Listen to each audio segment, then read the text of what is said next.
Bakunzi mukomeje gukurikirana ibiganiro bica hano kuri iyi cano ya Dusome Bibiliya mu Kirundi, ndabaramukije cane ndabifuriza amahoro y'Imana aho muri hose kw'isi ku mpande zitandukanye, baba abavyutse, abaryamye ndetse n'abari mu kazi gatandukanye, mwese mvuga nti amahoro y'Imana abane namwe.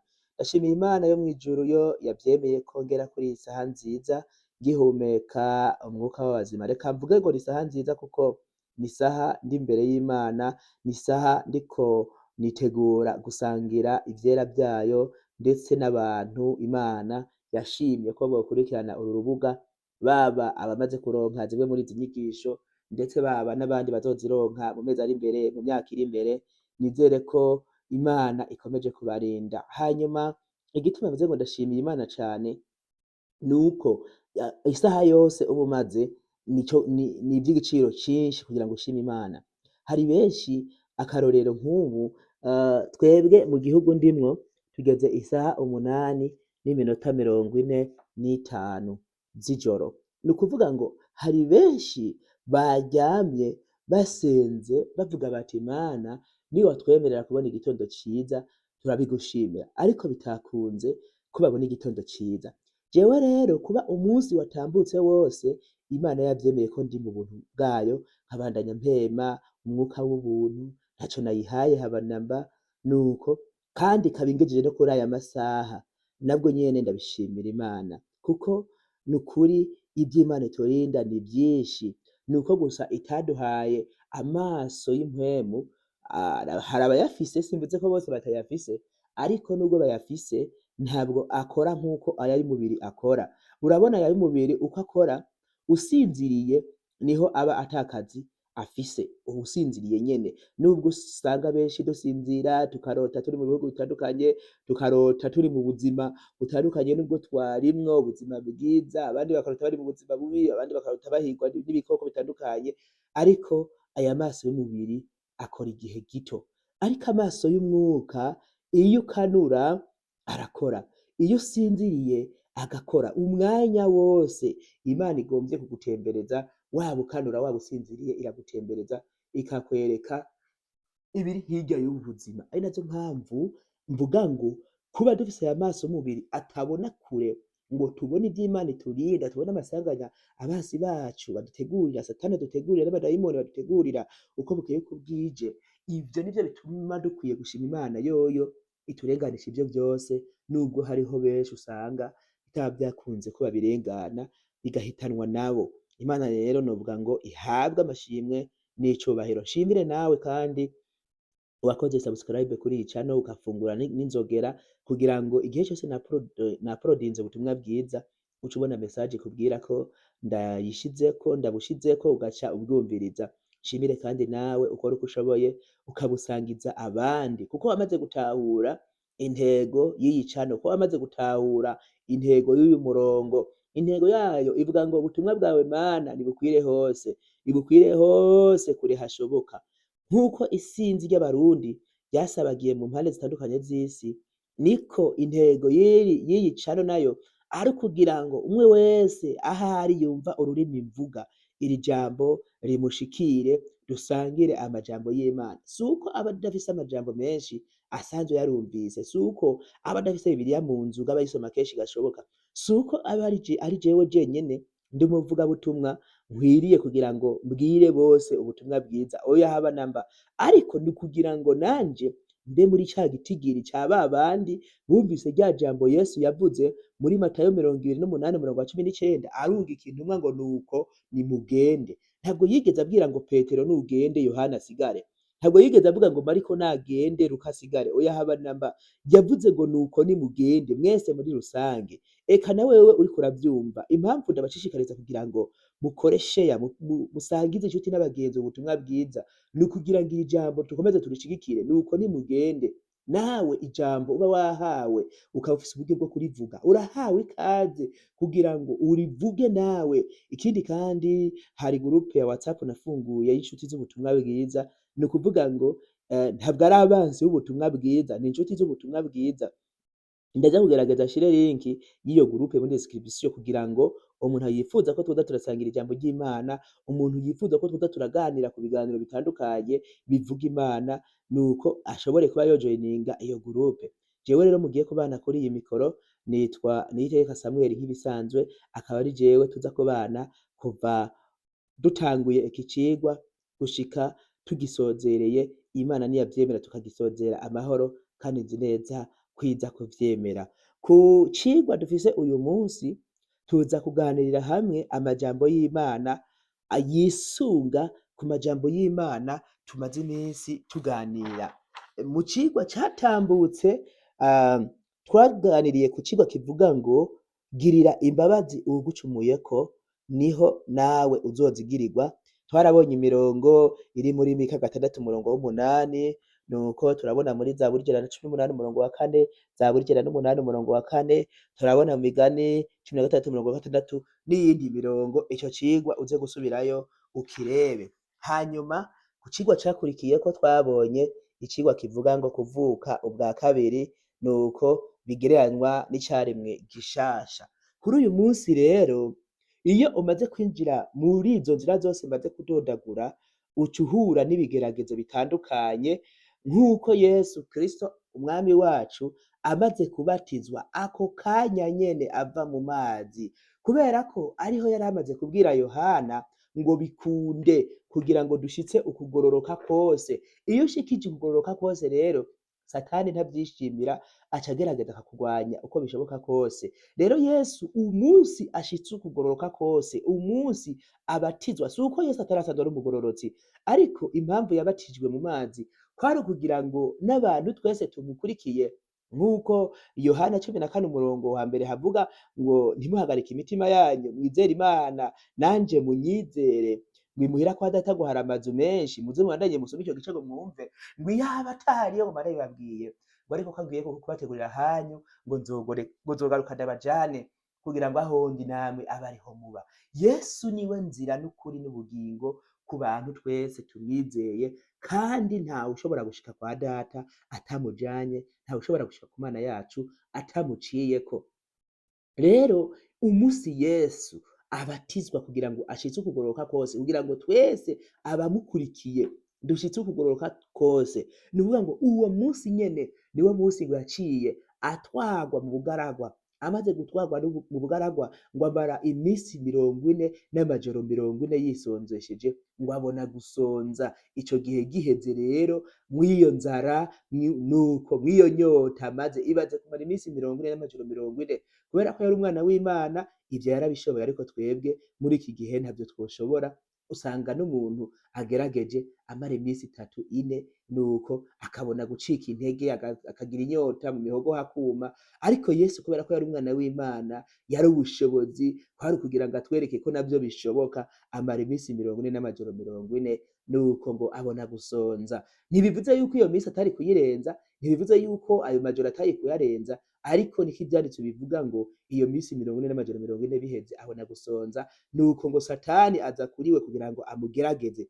Ibaze amaze ico gihe cose yisonzesheje, ivyo yasengeye vyose imbere y'Imana kumbure vyarumviswe, imitwaro yararemuriwe, ariko Satani aje kumugerageza.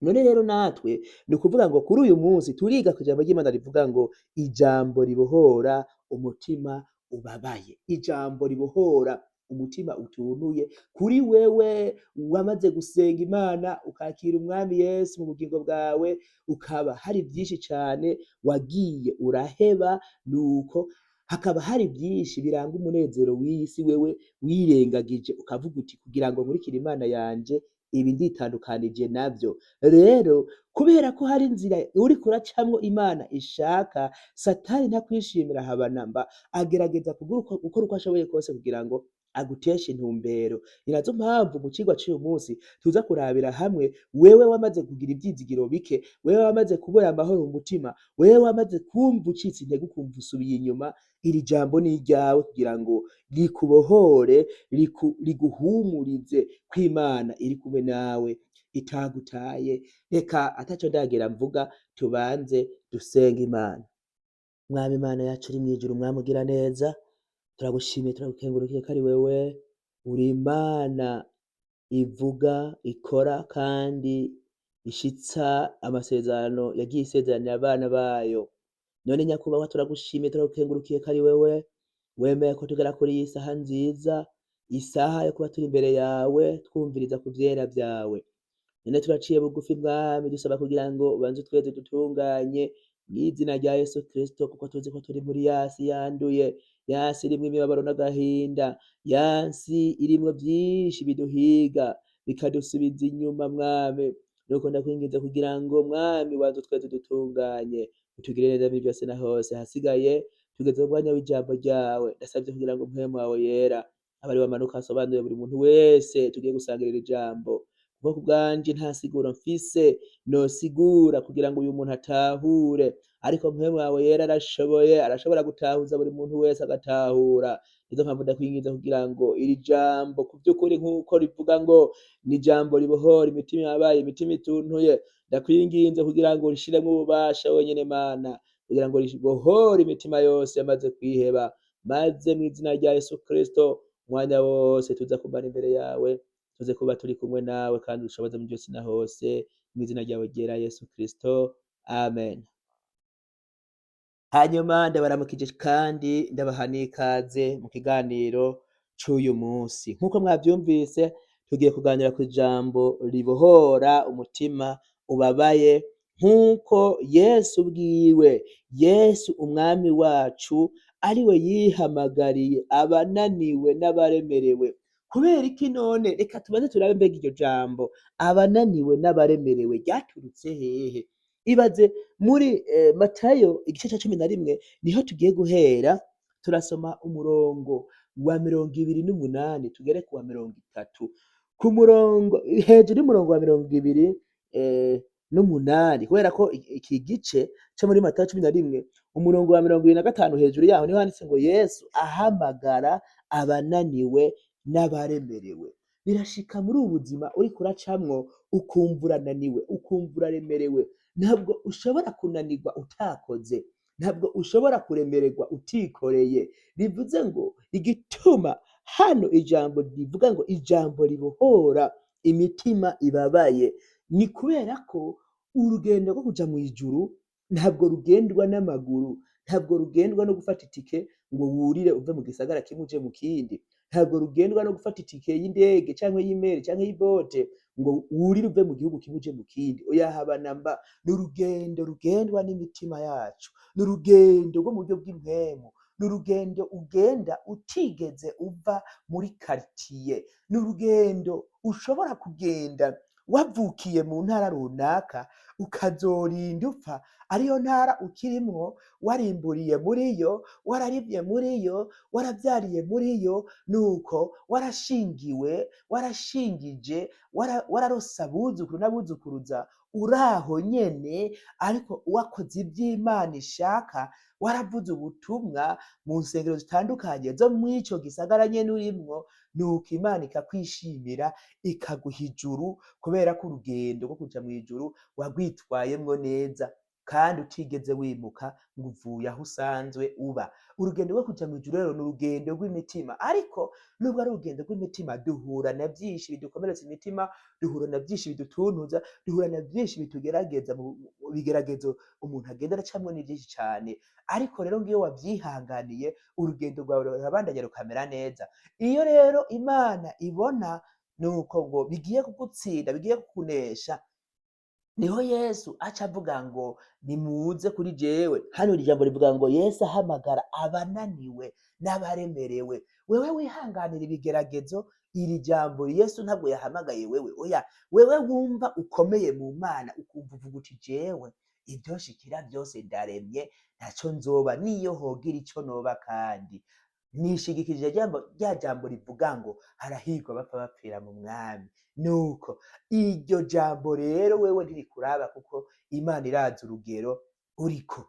Iryo jambo kandi ntiriraba Yobu, kuko mwibuke Yobu igihe Satani abwira Imana, ahaririza Imana ku vy'ukugororoka kwa Yobu, Imana yirata yishima ivuga ati wabonye iyo uri umugororotsi Imana irakwishimira ikakurata mu bantu, nuko ati wabonye umugororotsi wanje Yobu, si uko hatari habuze abandi bagororotsi bari bahari, ariko nuko Yobu ari we yagaragaye imbere y'Imana ko ashobora kwihanganira ibigeragezo by'ubwoko bwose, kandi niko bimeze. Mwarabibonye, mwagiye mubisoma, namwe mutazi iyi nkuru ya Yobu muze mugende muhere kuri Yobu igice ca mbere. Ariko kubera ko nawe ari umuntu buntu, nawe nyene afise umutima nk'uwo natwe dufise, harageze igihe yivovotera Imana atuka umunsi yavukiyeko, ariko ntiyigeze acumura ngo nuko abe yovuma izina ry'Imana yacu, yihakana Imana nk'uko umugore we yahageze igihe akavuga ati tuka Imana upfe uveho, aho iminsi uruhijwe irahagije. Nuko ariko iryo kosa ntiyigeze arikora. Nuko ariko rero niryo mpamvu uyu mwanya n'aka kanya tugiye gusangira ijambo rivuga ngo ijambo ribohora imitima ituntuye, imitima ibabaye. Reka tudatevye dusome muri Matayo igice ca 11 umurongo wa 28 turageza kwa 30. Nkunze gusaba abantu bakurikirana ubutumwa bwiza gufata ikaye bakandika, kugira ngo igihe cose ntasobanuye umurongo nk'uko wewe wabishaka, ufate umwanya nawe usubiremwo, usome, utahure ibitari bike. Tugiye gusoma mw'izina ry'umwami wacu Yesu Kristo. Matayo igice ca 11 umurongo wa 28 haravuga ngo nimuze kuri jewe mwese abananiwe n'abaremerewe ndabaruhura. Umurongo wa 29 mwikoreze ingata yanje munyigireko, kuko ndi umugwaneza niyoroheje mu mutima, namwe muzoronka uburuhukiro bw'imitima yanyu. Ngo kuko ingata yanje itababaza n'umutwaro wanje uhwahutse. Aya majambo si ubwa mbere uyumvise, aya majambo si ubwa mbere jewe ndayasomye, oya haba namba, kandi nawe si ubwa mbere uyasomewe. Ariko none ni kubera iki aguma agaruka? Ni kubera iki wayumvise ryari ariko n'uyu munsi akaba agarutse? Ni ukugira ngo akwibutse iki gihe vyinshi twaramaze kubihabwa, ntaco tuzireguza imbere y'Imana, ariko ni ukwibukanya kugira ngo ntimwibagire. Mwibuke n'Imana ko yari yarahaye amategeko abisirayeli, ariko ikongera ikababwira ngo wibuke gukora ibi, wibuke gukora ibi. Bivuze ngo kubera ko wabibwiwe mbere, kandi kubera ko waba wabibwiwe, noneho ntuvyibagire, wibuke. Nazo mpamvu ijambo ry'Imana rigarutse rikatwibutsa ngo nimuze kuri jewe abananiwe n'abaremerewe ndabaruhura. Umuntu wese yumva ananijwe n'ubuzima ariko arabamwo, umuntu wese yumva ananijwe n'imibereho abayeho, karitiye ubayemwo irakunaniye, umuryango washatsemwo urakunaniye, umuryango wavutsemwo urakunaniye, nuko igihugu ubamwo kirakunaniye, ndakwinginge uje kuri Yesu, kuko niwe atanga amahoro, amahoro ab'isi badatanga, amahoro utaboneye ku mugabo, amahoro utaboneye ku mugore, amahoro utaboneye ku bavyeyi, amahoro utaboneye mu gihugu ca runaka, amahoro utaboneye mu gisagara, amahoro utaboneye mu rupangu, amahoro utaboneye hahandi ujya wicaye bakakubwira ngo ikazi yawe ni ukoga no kwisiga no kuja ku meza ugafungura, wumva urananiwe ukaja kuba uraryamye, wumva urananiwe ukaja kuba uratembera unonora imitsi. Amahoro utaboneye aho, ku mwami Yesu arayatanga, kandi birashoboka. Niko ijambo ry'Imana rivuze ngo nimuze kuri jewe mwebwe mwese abananiwe n'abaremerewe ndabaruhura, mwikoreze ingata yanje munyigireko, kuko ndi umugwaneza niyoroheje mu mutima, ngo namwe muzoronka uburuhukiro bw'imitima yanyu. Imana itugirire neza kandi dutabare cane. Ni ukuvuga ngo umuntu wese yumva yacitse intege, umuntu wese yumva anarijwe n'ubuzima ariko aracamwo, ubuzima uriko urabamwo muri iyi si ntabwo nzi, ariko wewe ubwawe urabuzi. Umutwaro wikoreye, igihe uwikoreye ntaco nzi, ariko wewe ico gihe uwumaranye urakizi. Igikuru si uko uwo mutwaro ugutsinda hasi ugaca ukugwa hejuru, nuko ukumva nyene ubuzima buraheze. Oya, igikuru ni ukwivyukiranya ukabandanya urugendo, ahubwo ugatabaza umwami Yesu akagufata ukuboko, maze akagushoboza kuruhuka umutima, kuko ngo tuzoronka amahoro mu mutima nk'uko Yesu ubwiwe ari umugwaneza kandi yoroheje mu mutima. Rero ngo azoduha uburuhukiro bw'imitima yacu. Imana idutabare cane kandi itugirire neza. Imana rero itanga ubuzima ku magufa yumye, nawe irashobora kuguha ubuzima. Imana itanga ubuzima ku magufa yamaze kuma. Reka turabe inkuru tubona muri Ezekiyeli 37, turahera ku murongo wa mbere, mu nkundire turasoma kugera ku murongo wa 14, twumve ico ijambo ry'Imana rivuga. Turasoma muri Ezekiyeli nk'uko twabivuze, igice ca 37, turahera ku murongo wa mbere tugere ku murongo wa 14, niho havuga ngo Ezekiyeli yerekwa ivy'amagufa yumye. Ijambo ry'Uhoraho riravuga ngo, guhera ku murongo wa mbere ngo, ukuboko k'Uhoraho kwanjeko, asohokana ndi muri mpwemu wiwe, anshira hagati mu kiyaya cuzuye amagufa, ancisha irya nino yayo, maze mbona ari menshi cane muri ico kiyaya, kandi yari yumye rwose. Maze arambaza ati, mwana w'umuntu, mbega aya magufa yoshobora kuba mazima? Ndishura nti, mwami Uhoraho niwe wobimenya. Arongera arambarira ati, vugira kuri aya magufa uyabarire uti, yemwe mwa magufa yumye, nimwumve ijambo ry'Uhoraho. Uku niko umwami Uhoraho abarira aya magufa ati, he, ngira nshire impwemu muri mwebwe, nuko muraba bazima, kandi ngira mbashireko imitsi, mbazaneko inyama, mbarenzeko urukoba, mbashiremwo impwemu, nuko muraba bazima, kandi muramenya yuko jewe ndi Uhoraho. Umurongo w'indwi, nuko nca mvuga nk'uko mbariwe, maze nkiriko ndavuga haba umuturagaro, mbona isi itigita, amagufa arafatana, igufa rarigenza iryaryo, ngize ntya mbona ariko imitsi, maze inyama ziyazako, urukoba ruzirenzako, ariko nta mpwemu zari bwajemwo. Maze arambarira ati, vugira ku muyaga, vuga mwana w'umuntu, barira umuyaga uti, uku niko umwami Uhoraho agize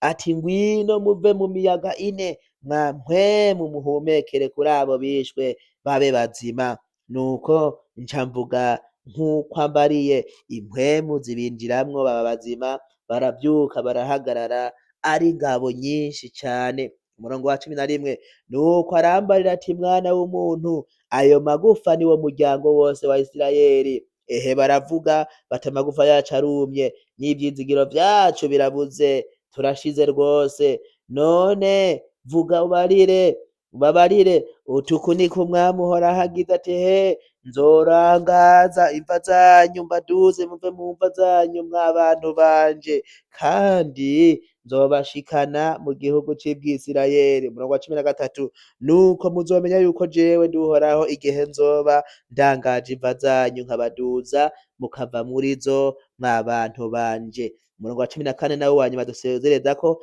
kandi nzobashiramwo mpwemu wanje mube bazima, mbashire mu gihugu canyu bwite, maze muzomenya ko ari jewe Uhoraho nabivuze kandi ndabishikije, niko Uhoraho agize. Amen. Imana idutabare cane kandi itugirire neza. Hano turabonye inkuru ya Ezekiyeli, nuko ngo yerekwa amagufa yumye. Iyi nkuru y'iki gitabo ca Ezekiyeli igice ca 37 dusomye guhera ku murongo wa mbere kugera ku wa 14, ni inkuru uyu mwanya n'aka kanya dushobora kwisunga, tukabona ibitangaza vyinshi Imana ishobora kudukorera.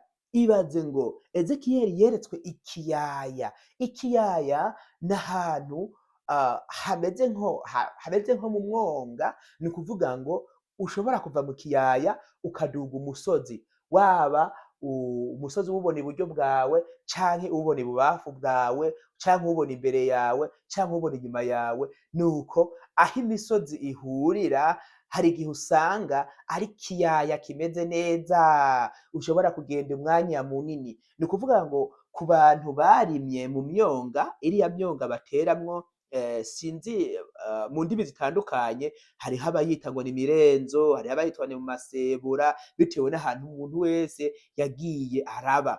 Nuko amasebura kenshi ntakunze kuba ku misozi, kwanza nta naho ndavyumva jewe, siriga ndumva imirenzo iba ku musozi. Imirenzo iba mu kiyaya, ahantu uruzi ruca nuko abantu bagakura amashami k'urwo ruzi kugira ngo ruvomerere imirima yabo, nuko imirima y'imirenzo iba mu kiyaya.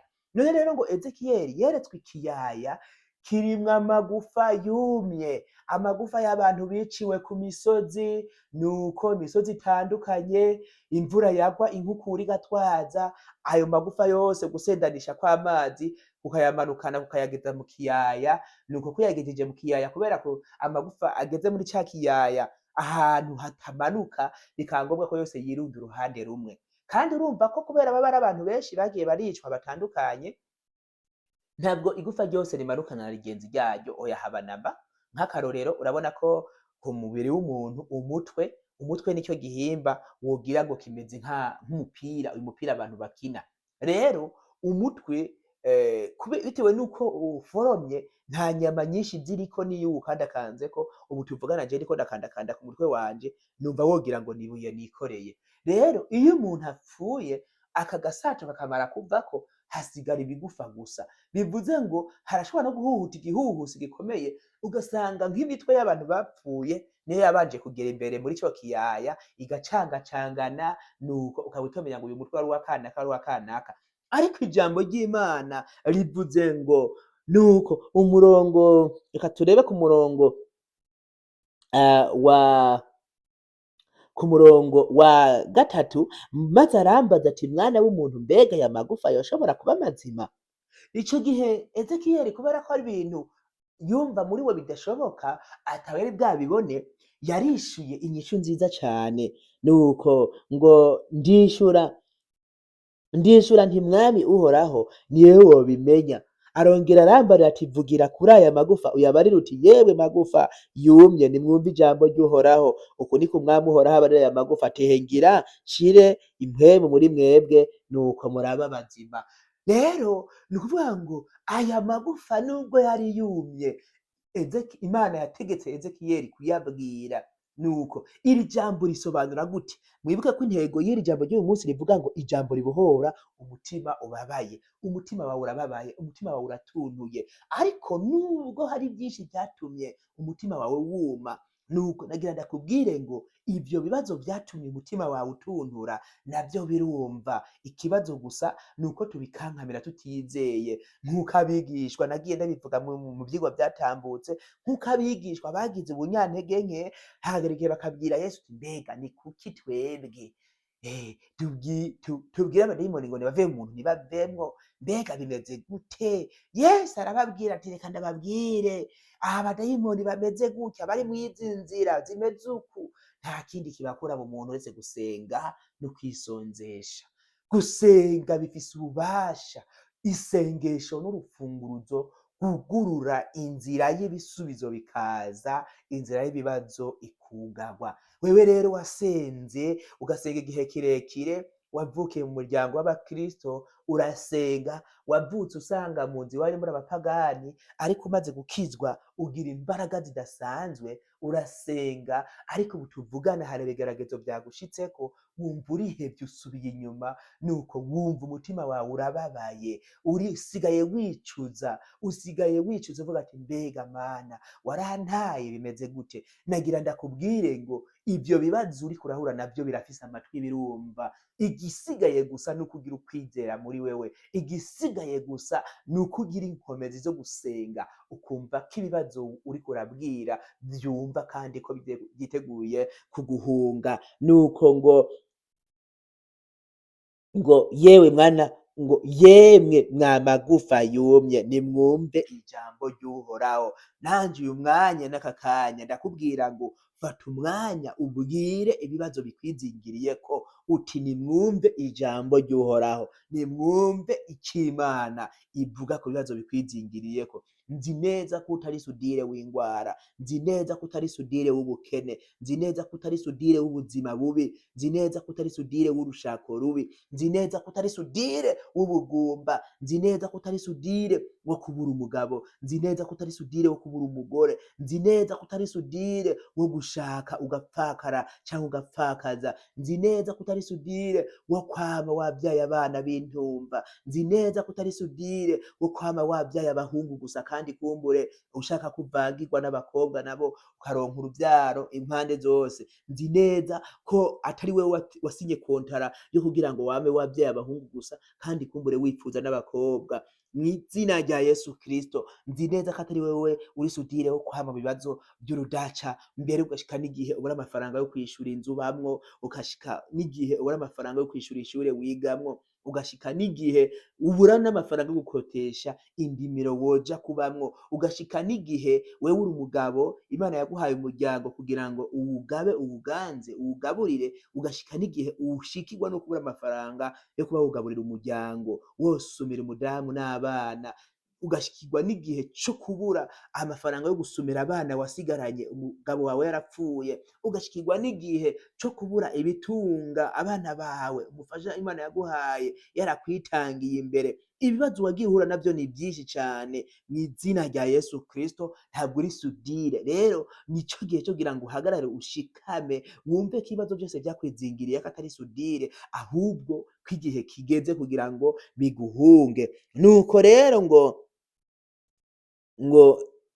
ku murongo w'indwi niho haca havuga ngo nuko nca mvuga nk'uko mbariwe, maze nkiriko ndavuga haba umuturagaro, mbona isi itigita, amagufa arafatana, igufa na rigenzi ryaryo. Nico gihe rero co kugira ngo ivyo bibazo vyakwizingiriyeko, ikibazo na kigenzi caco, ikibazo niyo cazananye, nico gihe co kugira ngo ivyo bibazo biguhunge bisubireyo mw'izina rya Yesu Kristo, kuko atari wewe nzu y'ibibazo, siwe nzu y'amaganya, siwe nzu yo kwama wihebuye, siwe nzu yo kwama warize, siwe nzu yo kwama wahangayitse, siwe nzu yo kwama ubura ico ukoreshereza Imana, ugasaba akazi ukakabura, kandi hari benshi birirwa barakaronka, kandi wanashaka ugasanga umuntu aronse akazi k'ivyo atigiye akagakora, yagakora imisi 3 imisi 4 bakaba baramwirukanye, ariko wewe wasenze Imana, wewe ivyo bintu wavyigiye, ukaba waraprodinze kenshi, ukaba waratanze amaresume ahantu hatandukanye,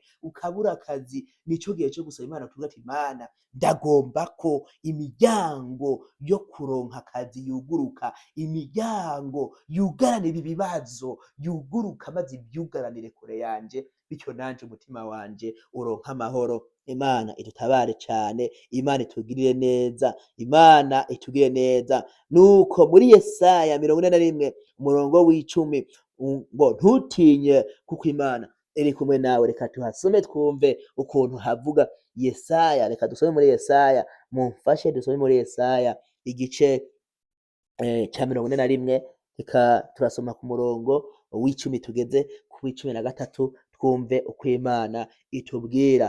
Ku murongo w'icumi nuko haravuga ngo, umutwe wavuga ngo ibiremesha abubaha Imana, abubaha Imana. Turafise ijambo ry'Imana rituremesha igihe twihebuye, igihe twageze kure, nuko tukongera tukaba bazima. Ijambo riremesha abubaha Imana. Umurongo w'icumi haravuga ngo ntutinye kuko ndi kumwe nawe, ntukihebure kuko ndi Imana yawe, nzogukomeza, nzogutabara, mbere nzokuramira n'ukuboko kw'iburyo.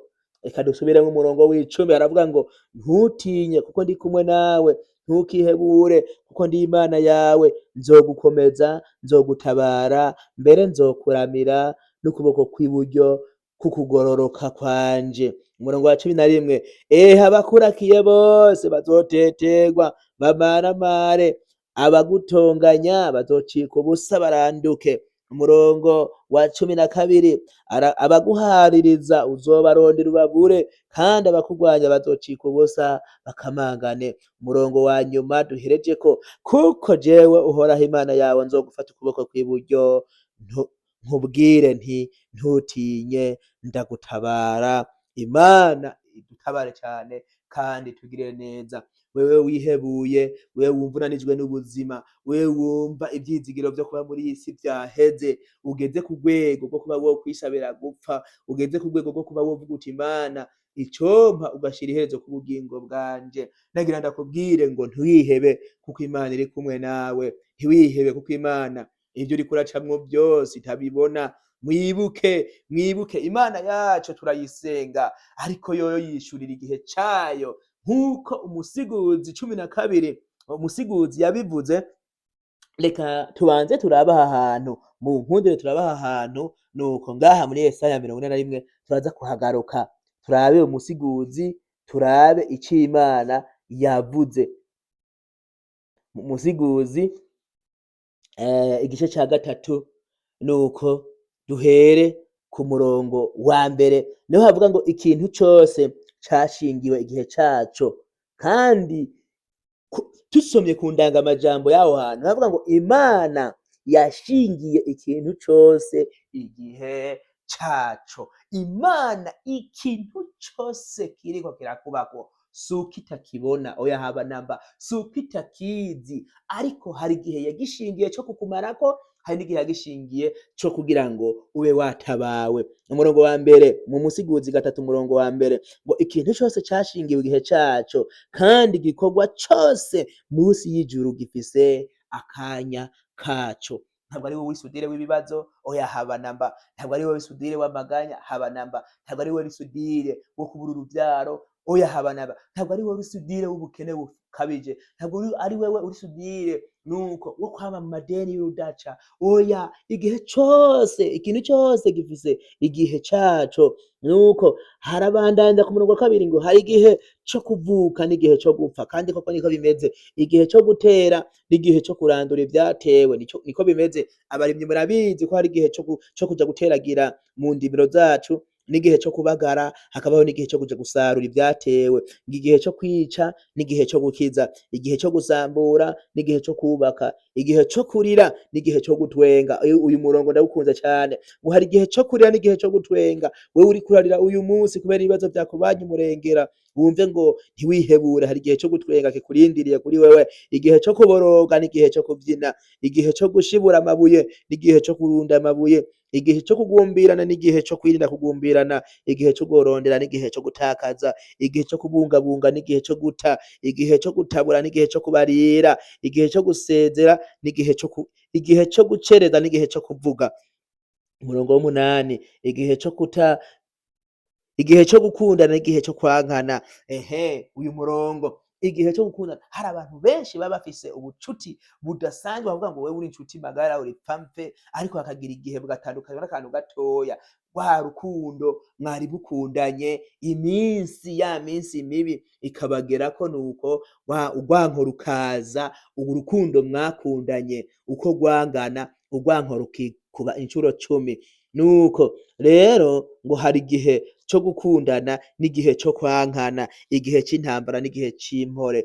Ngo mbega uwukora aronka inyunguki mu vyamutamije, nitegereje umuruho Imana yahaye abana b'abantu ngo baruhishe. Ikintu cose kiremye ari ciza mu gihe caco, kandi yashize ivyiyumviro vy'ibihoraho mu mitima yabo, naho umuntu adashobora guserangura igikorwa Imana yakoze uhereye kw'itanguriro ugashitsa kw'iherezo. Imana dutabare cane, Imana itugirire neza.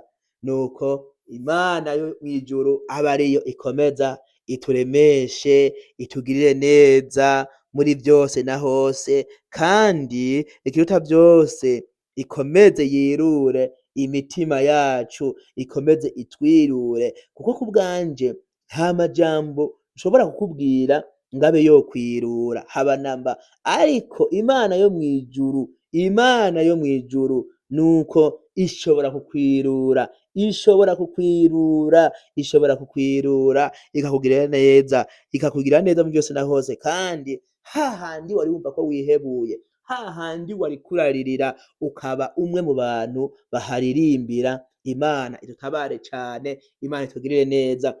Umurongo wo muri ico gice nyene c'Umusiguzi, igice ca 12 ku murongo wa mbere, niho havuga ngo kandi wame wibuka umuremyi wawe mu minsi y'ubusore bwawe, nubwo ufise byinshi bikuruhije, nubwo ufise byinshi bikubabaje, nubwo ufise byinshi wumva byagusubije inyuma, ijambo ry'Imana rigasubira kugira ngo kandi wame wibuka umuremyi wawe mu minsi y'ubusore bwawe, iminsi mibi itaraza, ubusaza butaragushikako, igihe kitarashika aho uzovuga uti nta kikinezereza, igihe uzobaye umukecuru, igihe uzobaye umutama n'umutamakazi, ibikunezeza byose byarahagaze, ibintu byose usigaye ubibona co kimwe, umeze nk'umwana mu mutwe, nuko ngo izuba n'umuco n'ukwezi n'inyenyeri bitaracura umwiza, kandi ibicu bitaragaruka, imvura imaze guhita, ku munsi abazigamyi b'inzu bazotetemera, nuko ku munsi inkomezi zari zigize umubiri wawe zizotetemera, ukumva ucitse intege, nuko wa muntu yahora agenda ahagaze akumva acitse intege, mbere akarondera ukuguru kugira gatatu ariko kabando, nuko ngo agatangura kwishimikiza agakoni kugira yumve ko yotambuka, kandi abanyenkomezi bakabunda, abanyenkomezi amagufa agize umubiri akabunda, abasya bagasigaho kuko babaye bake, amenyo akaguhera mu kanwa, amenyo yose agahunguruka, nuko ugasigara urya akagori urinze kugacisha mu musaya wo hirya kugira ngo wumve ko hari ikijigo coba carasigaye kugira ngo kigufashe kugasya, nuko ngo abasya bagasigaho kuko babaye bake, kandi abarungurukira mu madirisha bagahuma, amaso yawe atacihweza ngo abone kure,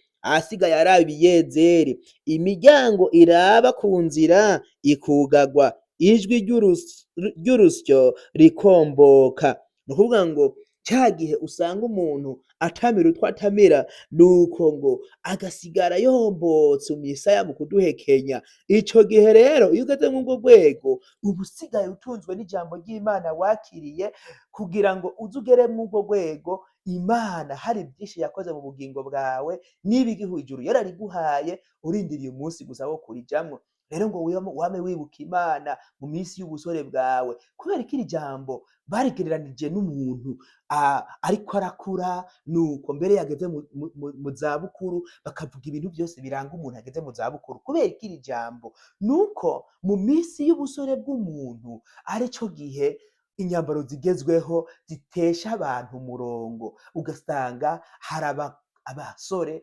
bambaye impuzu z'amapantaro bakazimanura mu gishingo co kuzambarira aho zagenewe, bakazimanura hepfo, mbere ukabona inyuma zigenda wogira ngo ni ibintu batekeyemwo, nuko ugasanga abakobwa aho kugira ngo bambike imibiri yabo, nuko ugasanga impuzu bazidugije gushika yaho wibaza ko wogira ngo impuzu bambaye bazitiye batoyi babo babakurikira nk'ubugira kane, ugasanga bariko biyambika ubusa mu rwego rurenze, ugasanga bariko bisiga ibintu bisiga birenze. Nagira ndakubwire ngo iyo ufashe indya ukaziteka mu buryo bwa naturel, mu buryo bwa butarimwo ibi birungo by'abazungu, izo ndya ziraryoha cane, ariko iyo ufashe indya ukazirundamwo ibirungo bitandukanye, ni ukuvuga ngo ndabivuge gute, umwimerere w'indya, umwimerere Imana yaremanye izo ndya uba wawononye, haba hagiyemwo ibindi birungo, bityo za ndya mu gishingo co kuryoha zikabiha. Ari nazo mpamvu iyo abantu barya indya ziri umwimerere, zimeze nk'uko Imana yaziremye zimeze, bakaziteka ibirungo bashiramwo ukaba umunyu vyonyene, izo ndya ziraryoha, kandi abaziriye nta bigwaragwara bakunze kugwaragurika, usanga ari ba bantu usanga bibereyeho mu buzima bwiza, ubuzima butagira ingwara, ubuzima bukomeye butagira amaganya n'agahinda. Rero agenda kubwire ngo iyo ufashe n'izo ndya ukaziriramwo ibirungo niko bimera, uca usanga utabuye kugwaragwara ibisukari, ugwaragwaye ingwara ziva ku birungo, wazogenda kwa muganga iki ntiwemerewe kukirya, indya zirimwo umunyu mwinshi ntiwemerewe kuzirya, indya zirimwo amavuta, indya zirimwo ibinure, ivyo vyose ntiwemerewe kubirya. Rero muri iki gihe tugezemwo, ijambo ry'Imana rigereranywa n'ibi: iyo wafashe umubiri wawe ukawurundako ibirungo vyinshi, ico gihe indemanwa Imana yakuremanye iratakara gushika yaho Imana ikubona, ntikubonemo umuntu yiremeye, ahubwo ikakubonamo isura ya bya bintu byose wisize. Rero ngaha ngo wame wibuka umuremyi wawe mu minsi y'ubusore bwawe, iminsi mibi itaraza. Iminsi y'ubusore bwawe, iri jambo ry'Imana rikivugwa rikagushikira, wame wibuka Imana, urishireko umutima, wewe wihebuye. Reka kwihebura ugere ku rwego rwo kumva uvuga ngo jewe gusenga aho nagasengeye sindishurwa. Oya, reka ndakubwire ngo iyo dusenze Imana, ni Imana yumva, ni Imana yishura. Umunsi umwe ngo hari umugabo yariko aragera mu muduga, Imana biri kumwe vyicaranye, ayibona live. Mu ntunge ni umugani, ntabwo ari ibintu vyabayeho, ariko imigani ihaba kugira ngo itwigishe. Rero ngo uwo mugabo ari kumwe n'Imana bicaranye mu modoka live, ayibonesha amaso. Nuko ngo bageze ahantu, bagera igihe intambwe zitangura gutontoma, ziza zibasumira. Nuko wa mugabo agira ubwoba bwinshi cane, agiye gutabaza Imana ati ntabara Mana ngwanirira, asanga Imana ntayihari. Asanze ntayihari, nuko ngo acabona vya bikoko bitanguye guhunga, bitanguye kwiruka, arakomeza aragenda, umutima uri hamwe, yawuriye amenyo. Asohotse muri rya pori, muri rya shamba, asohotse ngo abona ya Mana iragarutse mu kibanza yari irimwo. Nuko gaca atangura kwidodomba, ayitonganya, avuga ati Mana, kumbe wo kwabaye uri umunyabwoba bigeze ngaho? Tugeze mu gihe c'ibibazo, igihe c'ibikoko vyariko biransumira ngo binge, aho kugira ngo untabare ungire neza undinde ntibinge, nuko urampunga urigendera, none ubonye ndabirenganye uragarutse. Uri Imana y'ubwoba. Nuko iyo Mana iramubwira ati rero reka kurogotwa kuhoraho Imana yawe, kuko birya bikoko icatumye bitakuriye suko wewe ari we wabigwanije, ahubwo nuko jewe naciye nja muri wewe. Nuko bimaze gukubita amaso kw'ishusho yanje, kuko nari muri wewe, bigira ubwoba biriruka. Nizo mpamvu ivyagusumeye bitongeye kugusumira, mbere n'ivyariko biregera imodoka ngo vyegere ku madirisha biyabomore bikukuremwo, ntivyabaye bikiza, kuko vyabonye ko jewe ndi intare ikomeye gusumba vyo. Nuko birakankama, biriruka, biratinya. Nizo mpamvu bitagize ico bigutwara. Nagira ngo ndakubwire ngo nawe uriko uraca mu bibazo bitandukanye, suko Imana usenga itakumva, oya haba namba. Reka ndakubwire, suko Imana usenga itakumva. Yobu yasenze Imana nkawe, nuko amaze gusenga Imana nkawe, Imana iravyemera. Ivyo yari afise vyose biramuvako, abana yari afise bamuvako, itunga ryose iragenda, mbere n'umubiri wiwe umuvako, asigara yiyagisha urujo. Ariko Imana iravyemera, igihe kigeze aratabarwa. Muze musome ibi birivuga ngo ivy'Imana yashumbushije Yobu vyarenze kure cane ivyo yari afise. Imana idutabare cane. Nawe ivyo bigerageza urimwo, nuvyihanganira, Imana hari ibisubizo yaguteguriye, izogushumbusha ibirenze ivyo watekereza. Imana itugirire neza, kandi Imana idutabare cane. Wibuke Shadraka, Meshaki na Abedunego mw'itanure ry'umuriro, barasenga Imana, maze muri rya sinzi ryose ry'abantu, rya sinzi ritoharurika, bavuze bati umuntu atazokubamira iyi Mana twacuze twahagaritse, azotererwa mu kiyaga caka umuriro. Abantu bose barubama. Bamaze kubama, habonekamwo abagabo batatu gusa, abagabo batatu bizigiye Imana mw'izina rya Yesu Kristo. Nuko ngo ntibigeze batinya uwo muriro uhinda, iryo tanure babwiwe ko bazokomanirizwa. Nuko ngo ntibigeze baritinya, kuko bari bizigiye Imana. Nuko ngo barabafata, barababoha, baragenda bajugunywa mu muriro. Imana rero ivyo bigerageza uriko urahura navyo ukabona biremeye, suko itabibona, suko itabona ko uriko urageragezwa, suko itabona ko hari imitwaro runaka wasengeye igihe kinini ariko ikanga kukuvako, ariko igiye kugutegerera mu muriro. Harya nyene abansi bawe bari bazi ko ariho ku kanyuma, harya niho igiye kugutegerera kugira ngo umuriro iwuhindura amazi y'akazuyazi yo koga. Abari bazi ko ibibazo vyabaye karande kuri wewe batangazwe no kubona bibaye ibisubizo. Imana idutabare cane, batangazwe no kubonamwo umuntu agira kane afise ishusho y'Imana yaje kukugwanirira. Imana idutabare cane kandi itugirire neza. Mu muriro hari ibisubizo. Nuko Shadaraka, Meshaki na Abedenego bagezemwo, marayika basanga niyari yafashe umuriro awuhindura akayaga keza nko ku mugoroba, batemberamwo mu gishingo co kuvuza induru, bavuza amashimwe, baratembera. Nuko ngo umwami arungurutse abonamwo abantu bane, arikanga cane. Uyu munsi abansi bawe bagiye kwikanga kubera ko babona ko ibinogo bagutegeye. Nuko Imana yabihinduye ibisubizo. Reka nongere ndabacire akandi kagani gato. Nuko ngo umunsi umwe umworozi yari afise indogoba ishaje imaze igihe kinini. Nuko ngo avuye ku rugendo ayiriko, nuko iyo ndogoba yiwe imaze kuruha, imaze kunanirwa, nuko iragwa hasi. Iguye hasi imera nk'iyihwereye, arategereza icovyuka arabura.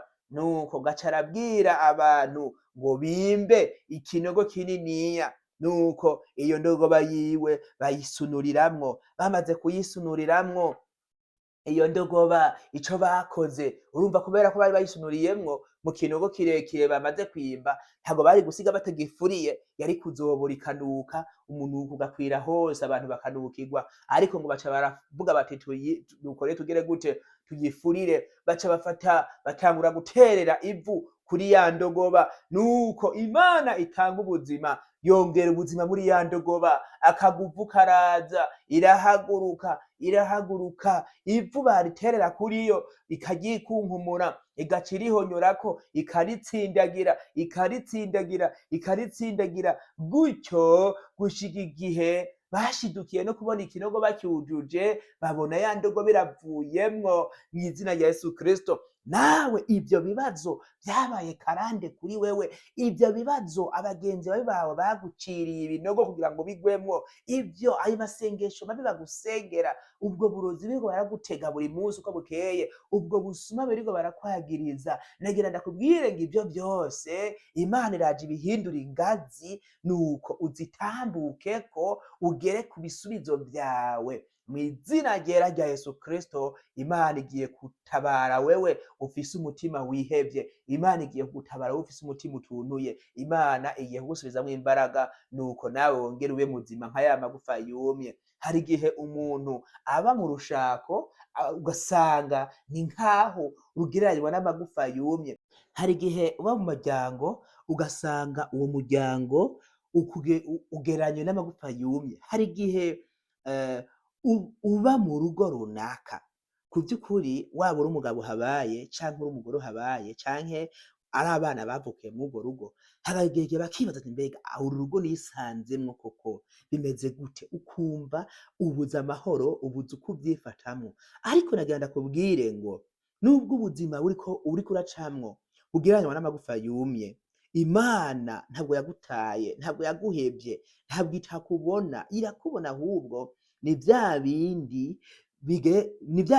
ijambo ry'Imana twasomye mu Musiguzi 3 ryavuze ngo ikintu cyose Imana yagishingiye igihe caco. Igihari rero suko wokwidodombera Imana, igihari suko woreka gusenga, igihari suko woreka kuririmba, ngabo turirimbana ngo bafata ukunuku nuku, igihari suko woreka gusenga ngo mu rusengero ngo ntibandaba neza, mu rusengero iyo ngwaye ntibaza kundaba.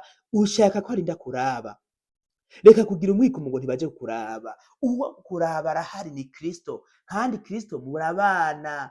Nuko ngo akwegereye gusumba uko impuzu wambaye zikwegereye. Wibuke ko impuzu ziri ku mubiri wo hejuru, ariko Kristo wewe ari muri wewe indani. Impuzu niyo uwaba utazambaye, nk'akarorero iyo ari nko mu mwiza mw'ijoro, urashobora kuba wotabuka ukava ngaha na harya ukagira isoni gusa z'ukuri gusa. Ariko nagira ndakubwire ngo niyo woba utambaye, Yesu wewe muri kumwe, ari mu mutima wawe.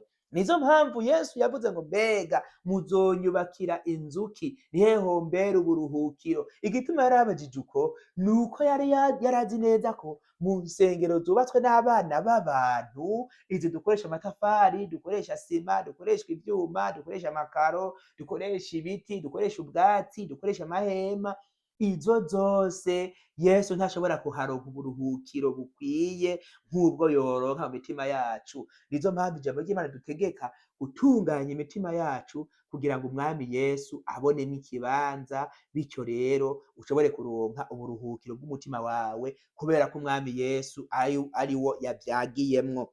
Twariko dusoma muri Yesaya 41, niho twariko turasoma Yesaya igice ca 41 ku murongo wa 10, twari twagejeje ku murongo wa 13 twari twahasomye, ariko ni mu nkundire twongere tuhasubiremwo. Havuga ngo ibiremesha abubaha Imana, umurongo w'10 ngo ntutinye kuko ndi kumwe nawe, ntukihebure kuko ndi Imana yawe, nzogukomeza ngutabare, mbere nzokuramira n'ukuboko kw'iburyo kukugororoka kwanje.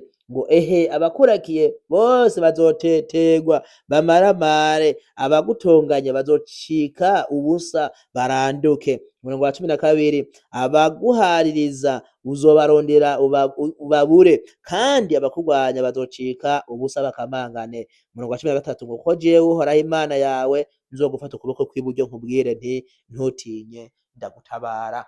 Ibintu byose rero byo gutera ubwoba muri iyi si, ibigeragezo byose wohura navyo, kubera ko atana kimwe kizi uburyo wabayeho, kubera ko atana kimwe kizi imibereho yawe kuva wava mu nda ya mama wawe, wibuke neza ko umuvyeyi iyo yibungenze aba afise ivyizigiro ko azovyara umwana muzima.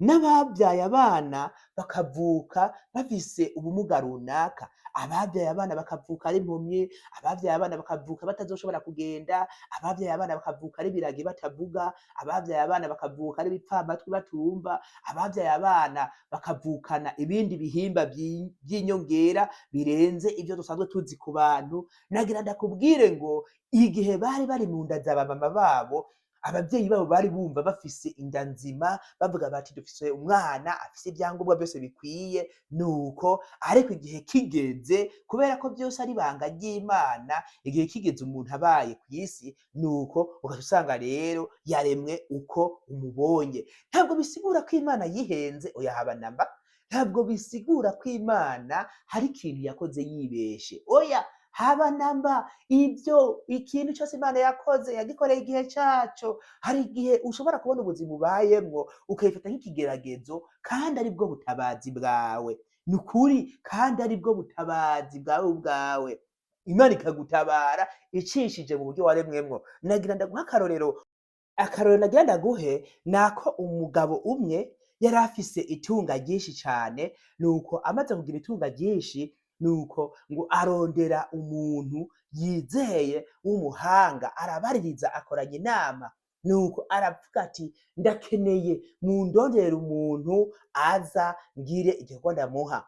Abo arondeye bose akababwira ati ndakeneye ijambo mwokwandika ku ruhome, ni kuvuga ngo muryandike ku mpande zose zigize inzu, ku buryo aho nzoba nicaye hose iryo jambo ndaribona, aho nzoba nicaye hose ndaribona, aho nzoba nicaye hose ndaribona, aho nzoba nicaye hose ndaribona.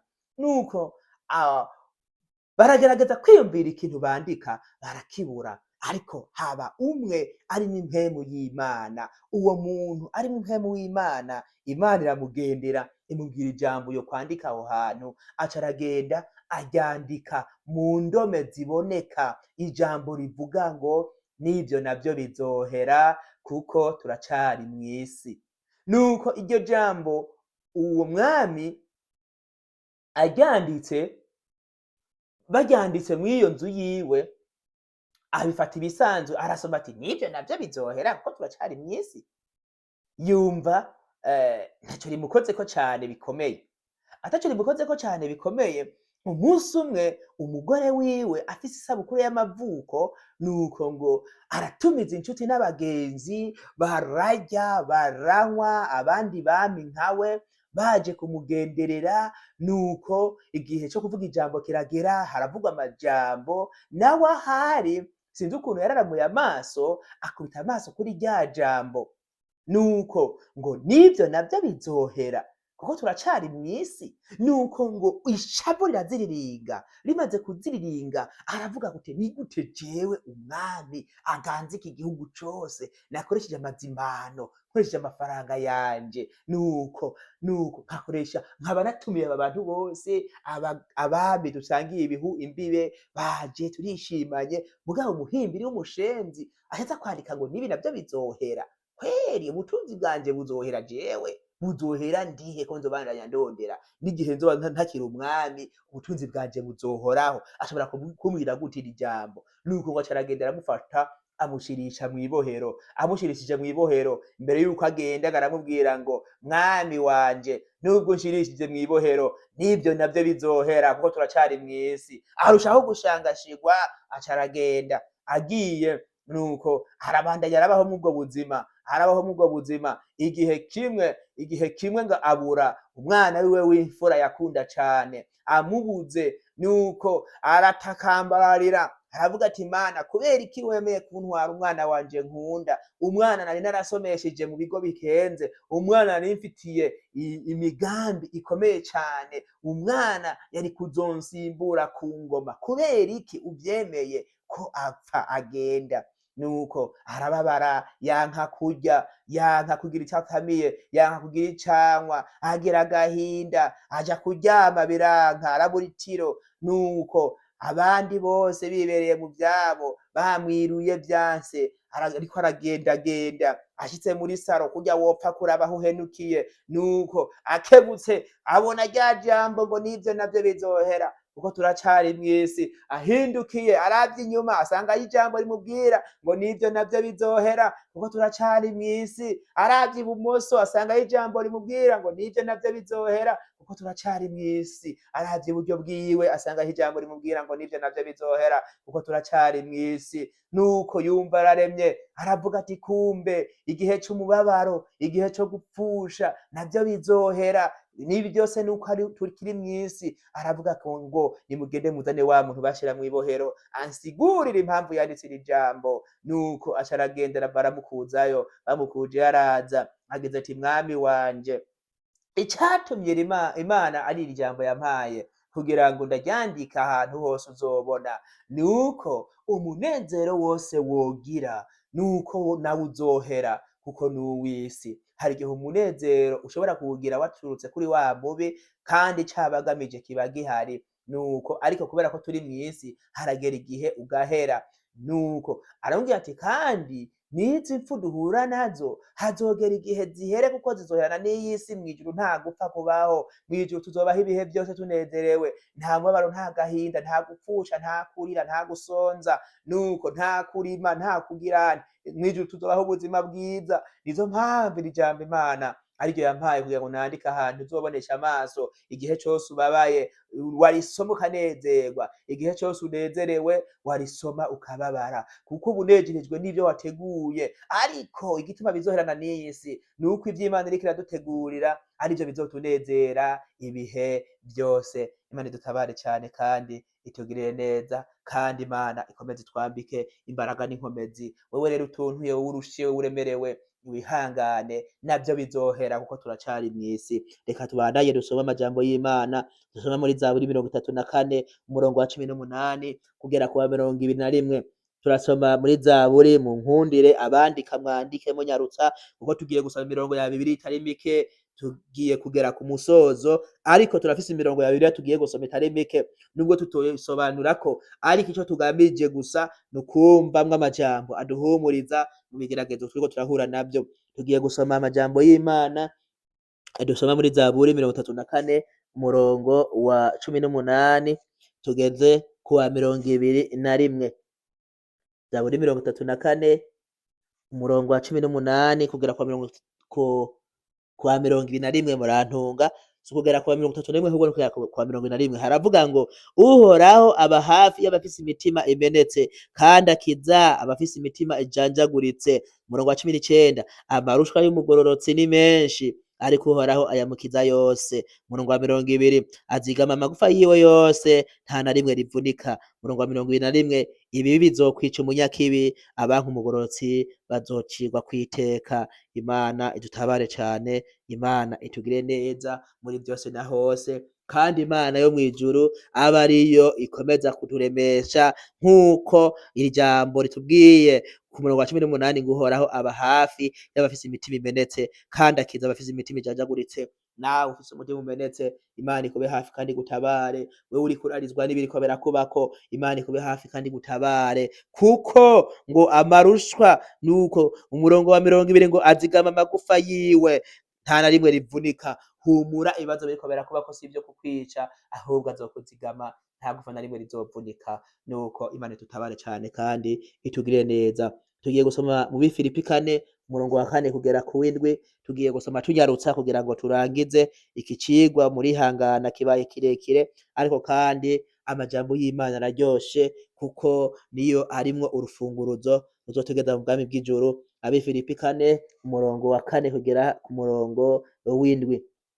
Turahasoma amajambo y'Imana avuga ngo mwame munezererwa mu mwami wacu imisi yose, ndabivuze ubugira kabiri, nimunezerwe. Uyu murongo uriko uraduhimiriza kunezerwa imisi yose, siyo kunezerwa umunsi umwe. Wowe uri mu bigaragazo bitandukanye, nezerwa uhimbagwe. Ngo hano havuze ngo mwame munezererwa mu mwami wacu, siyo kuvuga ngo wamunezerwa mu bigeragezo, siyo kuvuga ngo wamunezerwa mu bibi, oya, ahubwo wewe uri mu bigeragezo unezererwe mu mwami wacu, kuko wishimire ko Imana yakumenye kera, kandi ivyo byose ikaba iriko iremera ko ubicamwo. Nkuko nabivuze yuko ushobora gusenga Imana igutabare ibigerageza, ariko ntigutabare, ikaza kukurindira mu muriro. Nuko hahandi kuri point ya nyuma, hahandi abansi bawe bavuga bati uru rubanza tumuciriye n'urwa nyuma, muri wa mugozi baguteze, wa wundi bavuze ngo shiramwo umutwe, shiramwo umutwe, nibamara gushiramwo umutwe ico uhagaze ko tugihenure, ikizoba gisigaye nuko umutwe kwinjira mw'izosi, nuko impwemu zigahagarara.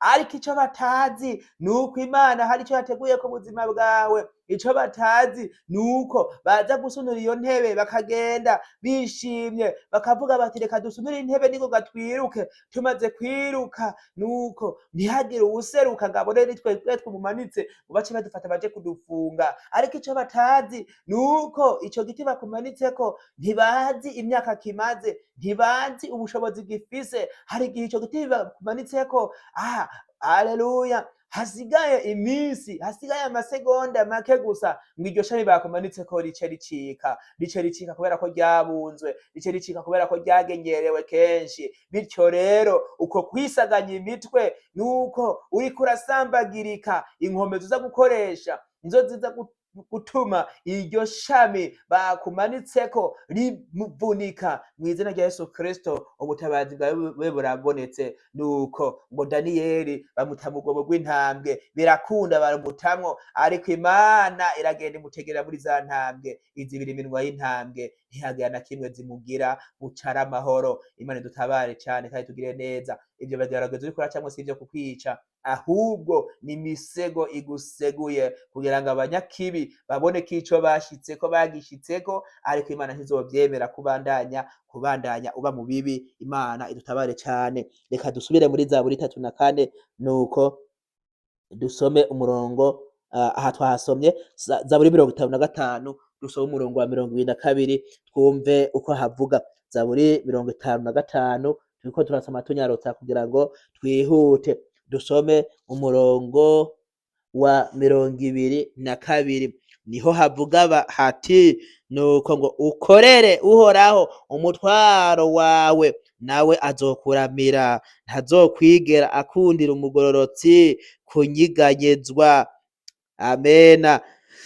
Umurongo wa 23 ngo ariko wewe Mana, babandi uzobamanukana muri rwa rwobo rw'amahonero, abicanyi n'ingunge ntibazocagatiza iminsi y'ubugingo bwabo, ariko jeho nzokwama nkwizigira. Nawe niwame wizigira Uhoraho, nuko ngo kuko Imana itubwire ngo dukorere uhoraho imitwaro yacu yose, nawe ngo azoturamira, ngo ntazigera akundira ko umugororotsi nuko ngo anyiganyizwa. Imana idutabare cane kandi itugirire neza. Tugiye kubandanya dusome imirongo mikeya kugira ngo duhave turangiza icigwa c'uyu munsi.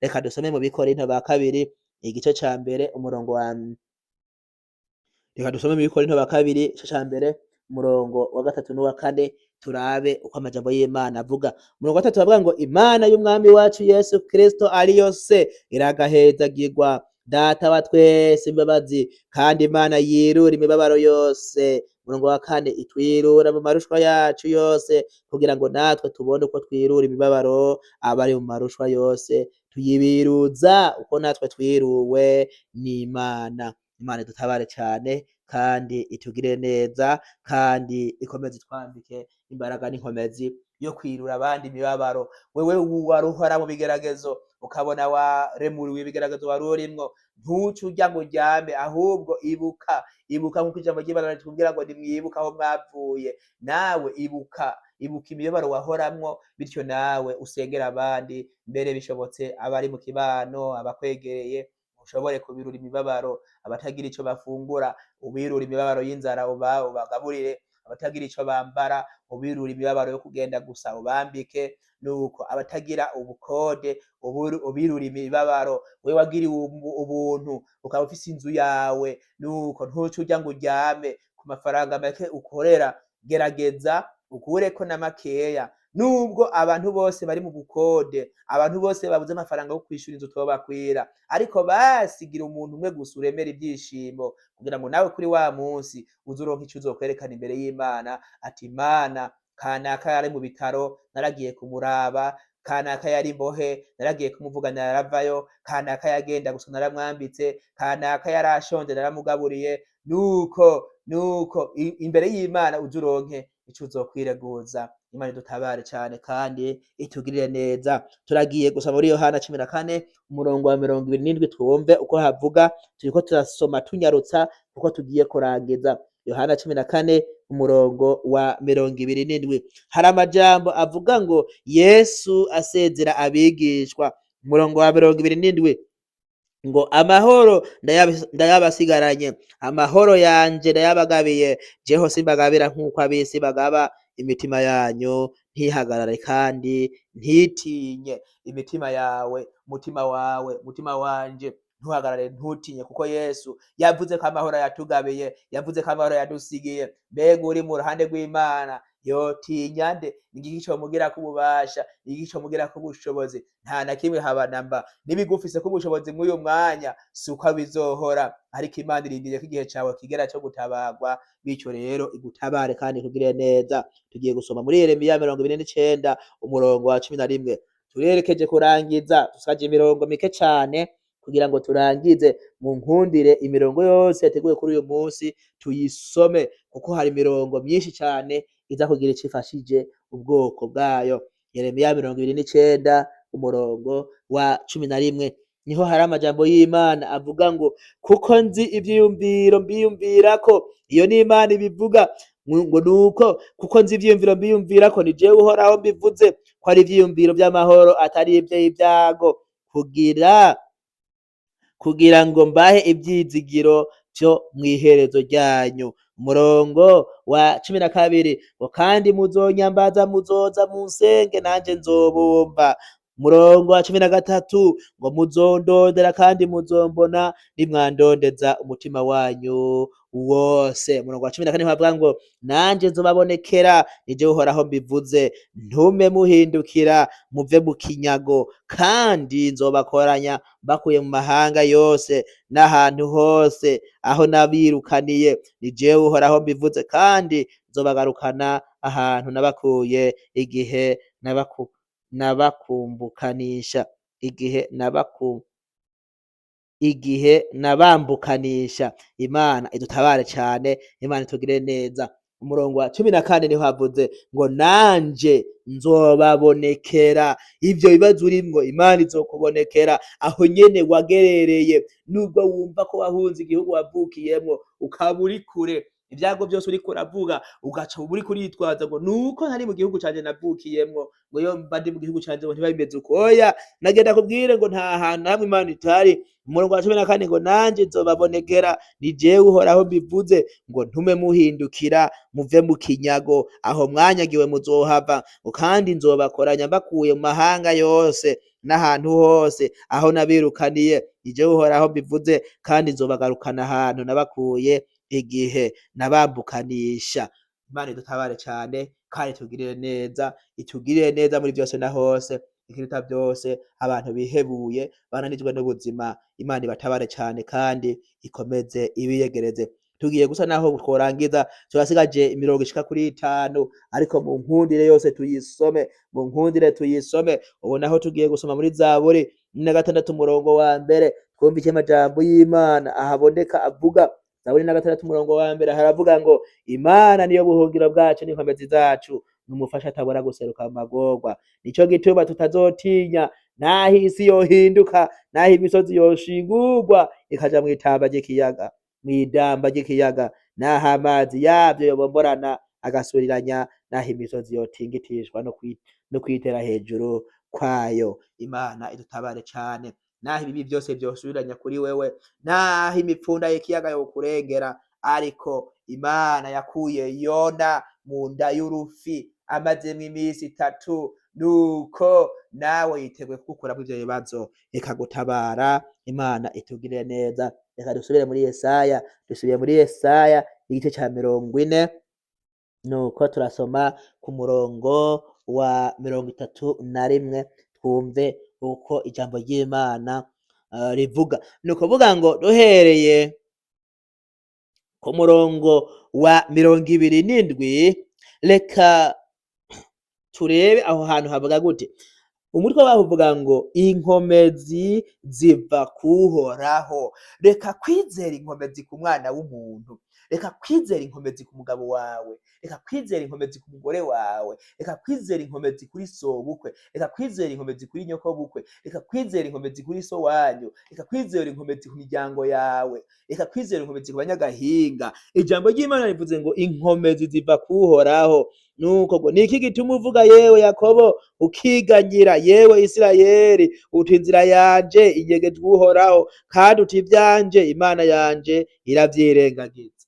Niki gituma wewe uriko uranyumviriza wiganyira ugashika yaho uvuga ko Imana itagomba? Niki gituma Uhoraho umwidodombera ugashika yaho wumva ko isengesho usenga itaryumva? Niki gituma wiganyira ukihebura ugashika yaho uvuga uti mbega Mana, kubera iki wemeye ko uyu munsi mbaho? Kubera iki uyu munsi wo kubaho kwanje nabayeho? Mbere hagera igihe wiyumvira ko Imana wavutse itigeze isinya kuje kw'isi, hagera igihe ivyo ukavyiyumvira. Ni igiki kibitumaga yewe wa muntu? Nuko umurongo wa 31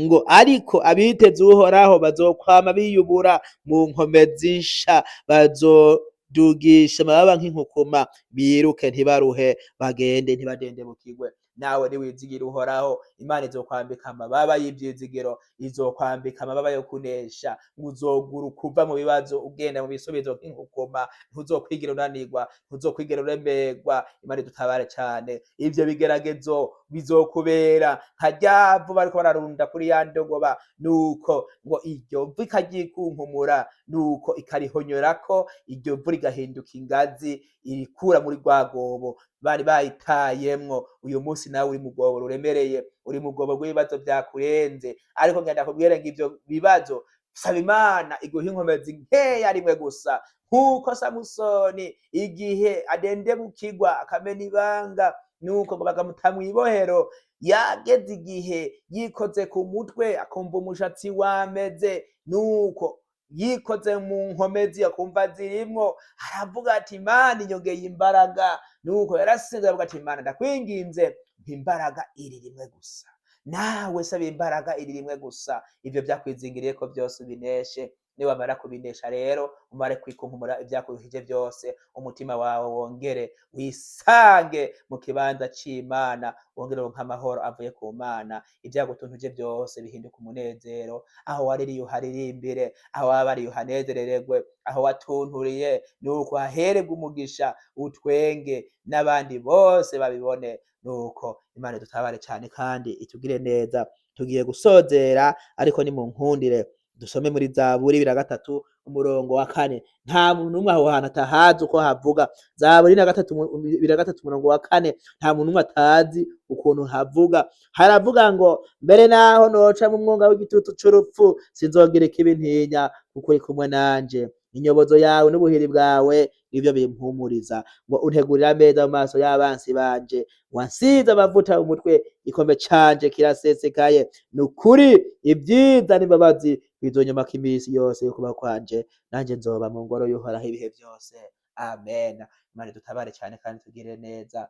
Imana itugire neza wewe twatanguranye iki cigwa ukaba ugejeje kuri uyu mwanya tukiri kumwe. Imana ikugirire neza kandi igutabare cane. Tugiye gusozera nkuko nababwiye, turasigaje imirongo 2 gusa kugira dusozere. Mbega wewe twatanguranye ufise ibibazo bitandukanye, mbega n'ubu biracarundanye imbere yawe, mbega n'ubu biracari imisozi, niba ariko bimeze nico gihe co kugira ngo uvyereke Imana. Tugiye gusoma imirongo 2 isozera, ariko mu kanya turafata umwanya dusenge, bityo rero ivyakwizingiriyeko vyose Imana ibikureho mw'izina ryera rya Yesu Kristo. Amen. Imana idutabare cane. Tugiye kurangiriza mu bitabo bibiri, icambere ni Timoteyo wa kabiri, iyo cambere ku murongo w'indwi, co dusoma mu Baroma 8 umurongo wa 28, tube dusoje icigwa cacu co kuri uyu musi. Dusome muri Timoteyo wa kabiri igice cambere umurongo w'indwi, niho havuga hati umurongo w'indwi ati kuko Imana itaduhaye umutima w'ubujora, ariko yaduhaye uw'ubushobozi n'urukundo n'ukwirinda. Umurongo w'8 ngo nuko ntugire isoni zo gushingira intahe umwami wacu canke izanje mbohe yiwe, ariko ufatanye nanje kwihanganira ibibabaro kubw'ubutumwa bwiza, nk'uko ubushobozi bw'Imana bugushoboza. Imana idutabare cane, Imana itugirire neza. Pawulo ariko aratubwira hano, yariko ahanura Timoteyo kugira umwete no gushikama. Nanje uyu mwanya n'aka kanya ndiko ndabwira aba bantu bariko barankurikira kugira umwete no gushikama, nisunze aya majambo ari muri Timoteyo wa kabiri igice ca mbere umurongo w'indwi, niho hari amajambo avuze ku murongo w'8 ngo ntugire isoni zo gushingira intahe umwami wacu. Ntugire isoni zo kuvuga umwami Yesu mu nshuti zawe, ntugire isoni zo kwamamaza ubutumwa bwiza mu babanyi ubana nabo, mbere ntugire isoni zo gutoza indero nziza umuryango wawe. Nuko ngo canke izanje imbohe yiwe, ntugire isoni zo kuvuga intahe za Pawulo imbohe y'umwami wacu Yesu Kristo, ngo ariko ufatanye nanje kwihanganira imibabaro kubw'ubutumwa bwiza. Nuko ngo rero ufatanye nanje, nuko nanje ndakubwiye ngo ufatanye nanje kwihanganira imibabaro uhura nayo, ufatanye nanje gukwirakwiza ubutumwa bwiza, mbere niyo bizoshika ugahoga ubutumwa bwiza, kuko tuzi ko muri iyi si byose bizohera, nk'uko twumvise umugani uraho twumvise ngo byose bizohera, ko turacari mw'isi, kuko tuzi neza ijambo ry'Imana rivuga ngo wasiwe ubonye ibara, kuko umwansi akumanukiye kandi azi ko afise igihe gito, aje afise ishavu ryinshi. Satani muri iyi si afise inzigo nyinshi, nanje ndiko ndavuga mfitiye ishavu rikomeye cane, ariko aravuga ngo nk'iri jambo ntiryari rikwiye kuvugwa ngo abantu baryumve, ariko reka mvuge ngo mw'izina rya Yesu, izina rifise ubushobozi, iri jambo ndarivuga yashaka ameneke, kuko nzi neza ko muri iyi si ntegezwa kurivuga, mbere binashobotse nkarizira, kuko nubwo norizira nzi neza ko nzoba mbikiwe ubugingo budashira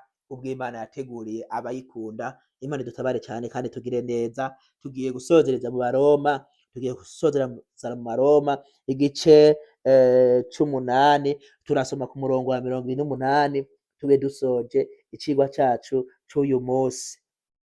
Abaroma igice c'umunani umurongo wa 28 niho hari amajambo y'Imana avuga ngo kandi turazi yuko ku bakunda Imana byose bifataniriza hamwe kubazanira ibyiza abahamagawe nk'uko yabigabiye.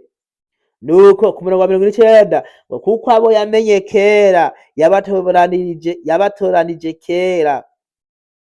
yabatoranirije kera gushushanywa n'ishusho y'umwana wayo kugira ngo abe imfura muri bene se benshi. Abo yatoranije kera yarabahamagaye, abo yahamagaye yarabatsindanishirije, abo yatsindanishirije yabahaye ubwiza. Imana idutabare cyane, Imana itugirire neza. Hano ku murongo wa 30 niho tubonye ngo abo yatoranije kera yarabahamagaye, abo yahamagaye yarabatsindanishirije, abo yatsindanije yabahaye ubwiza.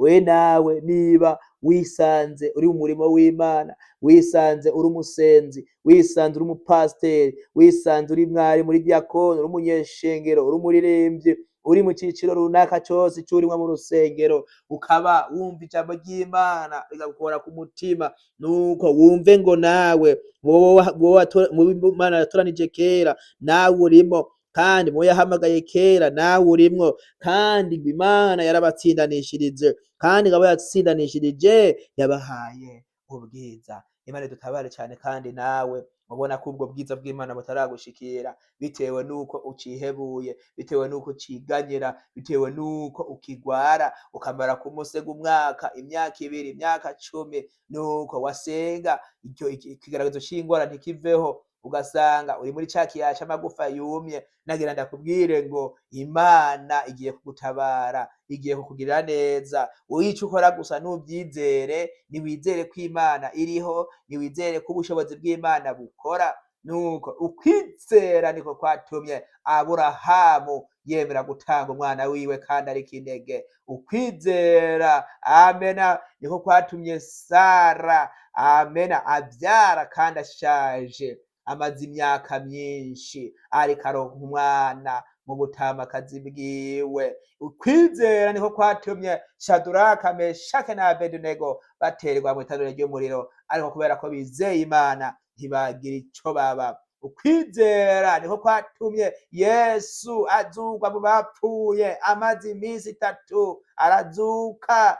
Nuko kandi ukwizera nyene niko kuzotuma natwe Imana ituzura kuri wa munsi, ikadushira mu ruhande rw'ukuryo, aho tuzobwirwa ngo nimuze abo Data yahaye umugisha uragwa ubugingo budashira. Ntibivuze ko abatizeye batazozuka, bazozuka, ariko kubera ko batizeye izina ry'Imana ntibazozukira umunezero, bazozukira ubumaramare, baze guhabwa ingero zikwiranye n'ivyo bakoze bakiri imisi. Imana idutabare cyane. Wowe rero wihebuye, wewe wiganyira, reka kumva ko ubuzima bwawe bwarangiye, reka kumva ko ubuzima bwawe bugarukiye aho yahaba namba, ahubwo hamagara Imana utuje mu mpwemu no mu kuri, nayo izokwitaba kandi izogutabara. Imana itugirire neza. N'ayo majambo y'Imana Imana yashimye ko twosangirira hamwe kuri uyu munsi, abayumvise bakayizera mwese, Imana ibatabare cyane. Tugiye gusenga Imana, tugiye gusenga, tugiye gufata umwanya dusenge. Nagira ngo ndakwinginge wewe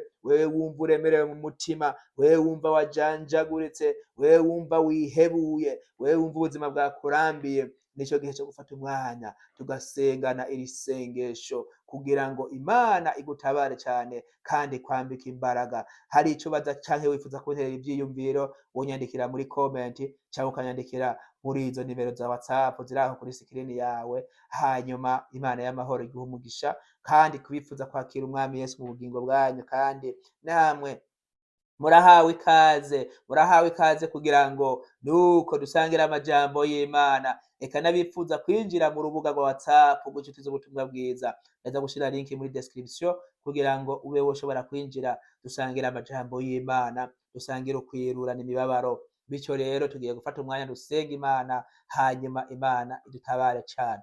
Uhoraho se w'umwami wacu Yesu Kristo, turagushimiye kuri aya majambo meza wemeye kudusangira kuri uyu mwanya, amajambo arimwo haleluya, nuko ubutumwa bwiza, amajambo arimwo ihumure rivuye kuri wewe Uhoraho. rero turakwinginze kugira ngo abe ari uhumuriza imitima yacu. Wewe iyo ugendagenza ukaraba mu mitima y'abariko barumviriza iri jambo, mu mitima yabo rizoshikira vuba, mu mitima yabo rizoshikira kera, kuko ari ijambo ridasaza kandi ritabora. Mwami, ni wewe ubona imitima yabo, ni wewe uzi ibitumye buri muntu wese yihebura. Niko kanya ndakwinginze kugira ngo umuntu wese Mwami afashe uyu mwanya akaba ariko arasengana nanje iri sengesho, ndasavye ninga kugira ngo ubohore ubugingo bwiwe, ivyatumye agira umubabaro udasanzwe, ivyatumye yama no kwihebura, yamanye amaganya n'agahinda, uyu mwanya n'aka kanya nibihere mw'izina rya Yesu Kristo, maze yongere yumve ikibombera kiva mw'ijuru, yongere yumve kuri wa munezero ijuru ritanga, wongere umwibutse ko ibi vyose bigiye guhera kuko ari ivy'isi, maze akibera umunezero utangwa n'ijuru, yongere aronke ukuremeshwa kuvuye kuri wewe. Ahasigaye Mwami, umuntu yumvise iri jambo akaba yahisemwo kukwakira nk'umwami n'umukiza mu bugingo bwiwe, ndakwinginze kugira ngo umwakire mw'ijuru nihavuga impundu, kuko hari abihanye kubw'iri jambo. Ahasigaye Mwami, nibamara kwihana bakakugarukira, nawe ubaramire mu kuboko kwawe kw'inkomezi, mu kuboko kwawe kw'ukuryo, bityo kandi amazina yabo afatwe mu gitabo co kurimbuka n'ic'imanza, ubandike mu gitabo c'ubugingo. Ahasigaye Mwami, iri jambo ndakwinginze kugira ngo rigire ububasha mu mitima y'abaryumvise bose, uzoba ukoze Mwami. Urakoze, naje ndarivuze ndi umuntu ubuntu, ndakwinginze kugira ngo ukomeze umpangaze, ungwizeko imbabazi zawe, ikindi kandi ukomeze kunshoboza kugira ngo igihe cose Mwami nzokwiyumvira kugaruka imbere ya mikoro kugira ngo mbwire abantu ubutumwa bwiza, uzobe wampaye ku vyavuye mw'ijuru, uzobe wampaye ku biboribori vyo mw'ijuru, kugira ngo nze kubisangira n'ubwoko bwawe. Urakoze Mwami kuvyumvise kandi kari bubikoze. Ahasigaye dusubikiye hano icigwa c'uyu munsi, ndasavye ninginga kugira ngo abe ari wewe kugikwirakwiza hirya kure hashoboka, kugira ngo ijambo ryawe rikunde rishike kuri benshi watoranije. Urakoze ibe gutyo, ni mw'izina ryawe ryera Yesu, amen.